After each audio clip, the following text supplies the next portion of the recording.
कौन हो तुम? अयोध्या के दशरथ पुत्र श्री रामचंद्र, और मैं हूं इनका छोटा भाई लक्ष्मण। भैया ये तो केवल एक है, आप कष्ट क्यों करते? इसके लिए तो मैं ही पर्याप्त हूं। इतने लोभी मत बनो लक्ष्मण। परंतु भैया, बचपन में तो आप सदा अपनी बारी अपना भाग मुझे दे दिया करते थे, फिर चाहे मीठा हो या खिलौना।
गुरुदेव, भैया ने तो ताड़का और सुबाहु को मार डाला। अब आप मुझे आज्ञा दीजिए कि मैं किसे मारूं।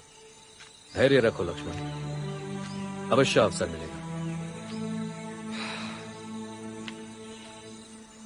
जब राक्षसों से सिद्धाश्रम की रक्षा के लिए मैंने तुम्हें 10 दिन के लिए मांगा था और आश्वासन दिया था कि मैं तुम्हें सुरक्षित लौटाऊंगा, तुम्हारे पिता इतने चिंतित हो गए थे कि उनका रंग पीला पड़ गया था। परिणाम हमेशा उस समय नहीं होता, वो कुछ समय बाद अपना असर दिखाता है, और जब दिखाता है तो उसे रोका नहीं जा सकता, उसे बदला नहीं जा सकता। एक तीर की तरह वो कमान में वापस नहीं आ सकता।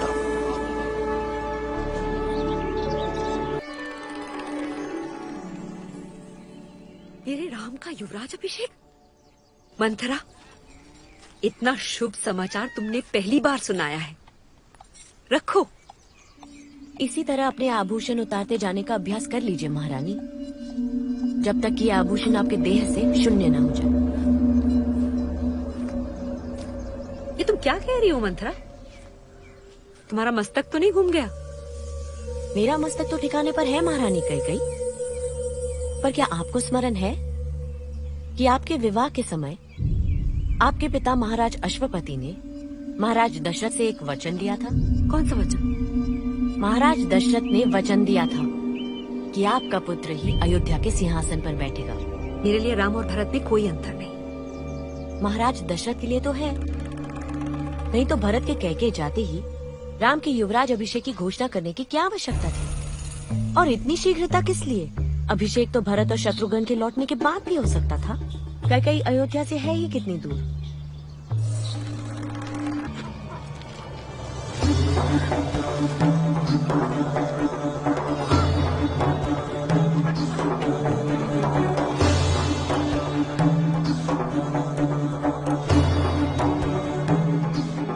मैं उपस्थित हूं पिताजी, क्या आदेश है?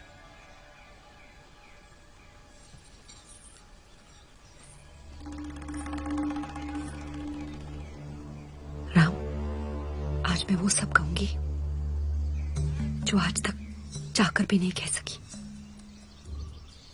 मैं तुम्हारे प्रति विशेष प्रेम या पक्षपात नहीं जता रही हूं। मैं इस घर में अपनी इच्छा से नहीं आई थी। पराजय राजा की ओर से विजयी राजा को संधि के लिए दी गई एक भेंट थी। मैं तुम सबसे घृणा करती थी। तुम्हारे और कौशल्या दीदी के गुण सामने प्रकट हुए तो मुझे तुम दोनों से सहानुभूति होने लगी। जो धीरे धीरे प्रेम में बदल गई। मुझे क्या आदेश है माँ? इसे मेरी कुटिलता मत समझना पुत्र, किंतु मुझे कहने दो। मैंने और किसी को पहचाना हो या ना पहचाना हो,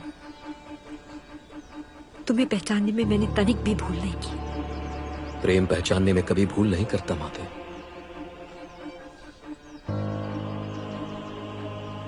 मैंने तुम्हारे पिता से 2 बार मांगे।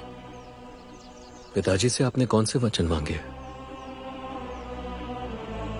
पहला,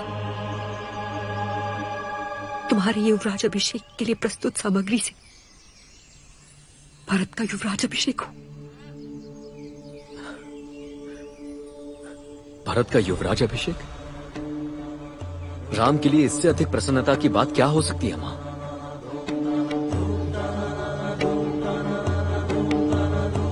और दूसरा,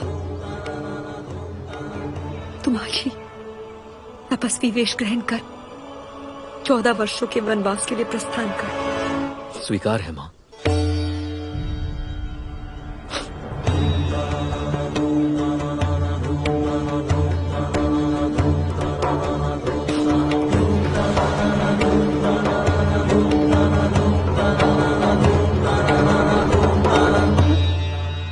दशरथ हमारे महाराज होने के योग्य नहीं है। लक्ष्मण और सीता की तरह हम भी राम के साथ वन जाएंगे। भारत को सुनसान अयोध्या में राज करने दो। हम तो श्री राम के साथ जहाँ राम वही हमारी अयोध्या।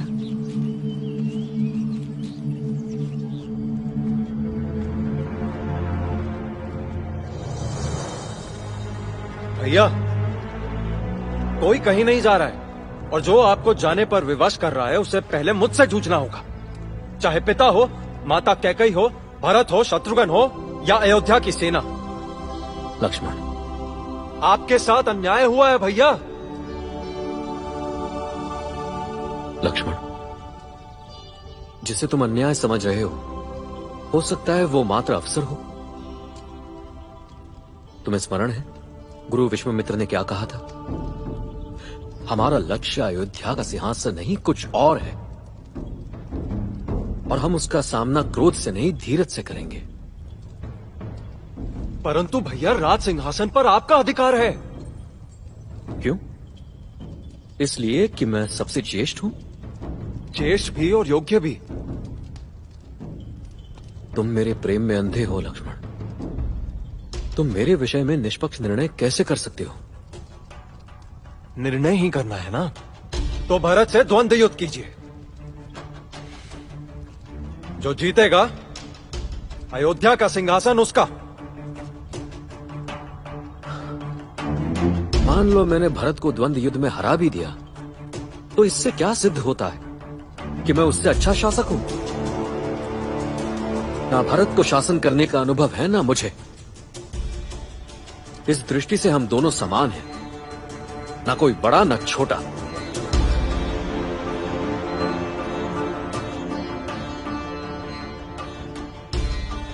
भैया, माता कैकेयी ने आपके साथ विश्वासघात किया है। माता कैकेयी ने जो किया है उसके लिए उनके पास पर्याप्त कारण होंगे।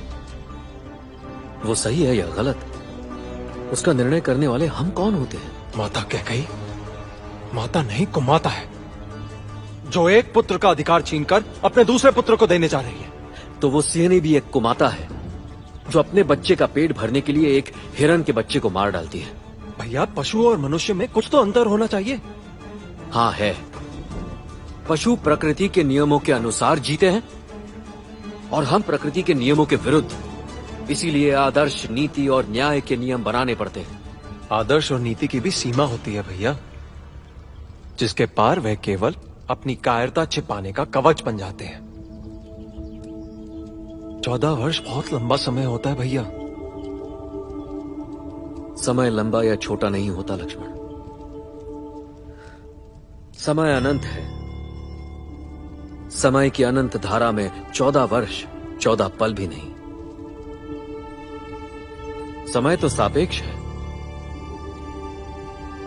जब हम आनंद में होते हैं तो यही समय बहुत छोटा लगता है, और जब हम दुख में होते हैं तो काटे नहीं कटता। समय नहीं बीतता, समय में हम बीतते हैं लक्ष्मण। राम,